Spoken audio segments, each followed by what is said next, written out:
سلام دوستای عزیزم، حالتون چطوره؟ امیدواریم که هر جا که هستین خوب و عالی باشید. سلام به همگی، امیدوارم حالتون خیلی خوب باشه. اول از همه میخوام ازتون تشکر کنم بابت حمایت هاتون که باعث شدید ما به 200,000 سابسکرایب برسیم. بله واقعا دم همتون گرم. ما طی 3 سال و نیم که داریم کار میکنیم واقعا اگه این حمایت های شما نبود نمیتونستیم به جایگاهی که الان داریم برسیم و از این نظر خیلی خوشحالیم که حمایت های شما رو داشتیم. فکر کنم که رو عنوان ویدیو هم متوجه شده باشید که در واقع این ویدیو میخوایم راجع به چی صحبت کنیم. ما قراره که یه چنل دوم بزنیم و تو این چنل یک دید و یک زاویه دیگری از ایران رو نشون بدیم. خیلی تو این 3 سال بررسی کردیم که چه مدل کانال بزنیم. یه بار گفتیم که یه کانال بزنیم و مجزا مثلا مکان‌ها و طبیعت و موزه‌ها رو نشون بدیم. گفتیم خب در واقع میتونیم این مدل ویدیوها رو در کانال رضا مهسا در واقع بذاریم و به این نتیجه رسیدیم که یک کانالی بزنیم که زندگی روستایی که فوق‌العاده زیبا و دیدنی هستش رو به نمایش بذاریم که حالا بقیه صحبت‌ها رو میگم که مهسا بگی بهت. ما دیدیم که علاقه خیلی زیادی خودمون به سبک روستایی و در واقع ویلیج داریم.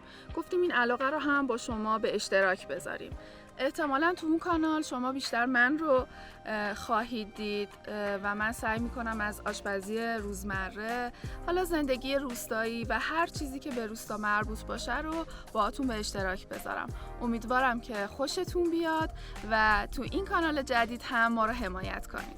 ببینید ایران چه طبیعت زیبایی داره، چه طبیعت بکری داره. همین طبیعت فوق‌العاده ایران باعث شد که ما به فکر کانال دوم بیافتیم، کانال زندگی روستایی. چون همونطور که در جریان هستید خب ما تو کانال اولمون همش زندگی شهری رو نشون میدادیم.